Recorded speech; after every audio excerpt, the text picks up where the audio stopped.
Assalamualaikum warahmatullahi wabarakatuh. Kembali lagi bersama saya Dani Daniarsyah di program Learning Journal.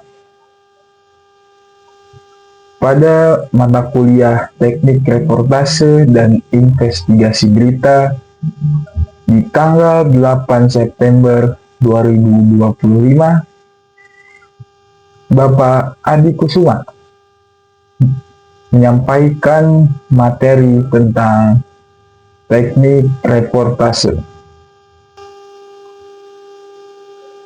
Sebelum menyampaikan materi tentang teknik reportase, Bapak Adi Kusuma meminta mahasiswa untuk mencontohkan bagaimana cara kerja reporter saat menyiarkan berita secara langsung dari tempat kejadian. Setelah meminta mahasiswa untuk mencontohkan bagaimana cara kerja reporter ketika menyiarkan berita secara langsung di lapangan, Bapak Adi Kusuma mulai menyampaikan materi tentang teknik reportase.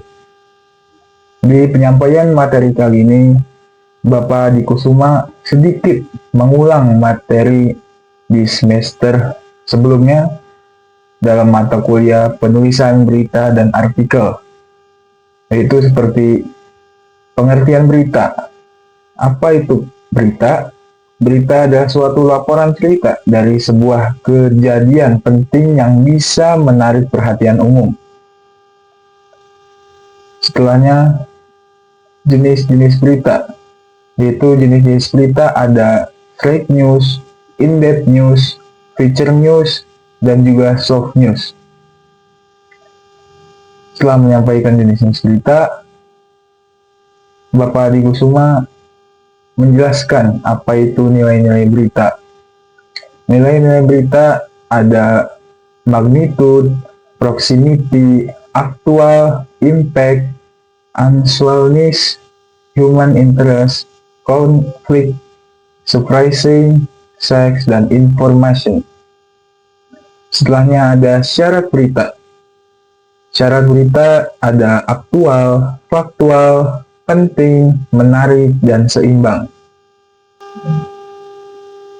Setelahnya pada pertemuan di hari Senin ini menjelaskan tentang macam-macam wawancara. Macam-macam wawancara ada wawancara tertutup, wawancara terbuka, wawancara konferensi, wawancara kelompok, wawancara individual, wawancara terpimpin, wawancara bebas. Setelah sedikit mengulang materi semester sebelumnya, Bapak Adi Kusuma mulai menyampaikan materi tentang teknik reportase. Yang pertama ada apa itu reportase? Reportase dapat diartikan sebagai proses pengumpulan data yang digunakan untuk penulis atau pembuatan karya jurnalistik. Objek pengumpulan data tersebut dapat berupa manusia, makhluk hidup selain manusia, buku-buku, tempat bersejarah, dan sebagainya. Suatu reportase disebut sebagai wawancara jika objek reportasenya adalah manusia. Dengan kata lain, reportase adalah pemberitaan atau kegiatan meliput, mengumpulkan berbagai macam fakta, informasi tentang berbagai unsur berita dari berbagai unsur atau sumber, kemudian ditulis atau dilaporkan kembali dalam bentuk berita jadi. Selanjutnya ada bagaimana reportase dilakukan. Yang pertama, ada tahap praproduksi. Di dalam tahap praproduksi dilakukan perencanaan liputan, yaitu segala macam aktivitas merancang, mendesain liputan jurnalistik. Yang kedua, rapat perencanaan liputan atau rapat proyeksi, dipimpin oleh penanggung jawab media. Jika dicetak, pimpinan redaksi dibantu dengan redaktur. Jika di televisi dikepalai oleh produser dan asisten produser. Tujuan praproduksi. Yang pertama, menghasilkan liputan yang berkualitas. Yang kedua, koordinasi kebijakan redaksional. Yang ketiga, memberikan arahan. Dalam rapat praproduksi, ditentukan berbagai macam. Yang pertama, topik apa yang akan hendak diliput. Yang kedua, tim atau individu dan pembagian job desk. Yang ketiga, angle liputan ditentukan di dalam tahap praproduksi. Yang keempat, narasumber yang akan diwawancarai. Masih dalam tahap praproduksi, dalam tahap ini dilakukan riset dan perencanaan tor. Penentuan tema liputan meliputi memulai dengan isu terhangat. Yang kedua, jangan melupakan isu lampau. Yang ketiga, materi liputan bisa dari apapun. Nilai berita dari informasi harus lebih dipahami oleh jurnalis untuk mengimbangi kebutuhan halayak. Yang keempat, redaktur harian menyiapkan prediksi awal untuk menjabarkan isu-isu menarik yang nantinya dapat dibahas dalam rapat proyeksi. Selanjutnya ada riset. Riset adalah proses mengumpulkan, menganalisis, dan menerjemahkan informasi atau data secara sistematis. Juga untuk menambah terhadap suatu fenomena tertentu yang akan menjadi bahan atau ide liputan. Manfaat dari riset yaitu yang pertama, menambah pemahaman terhadap sebuah topik. Yang kedua, mempermudah menentukan arah dan sudut pandang peliputan.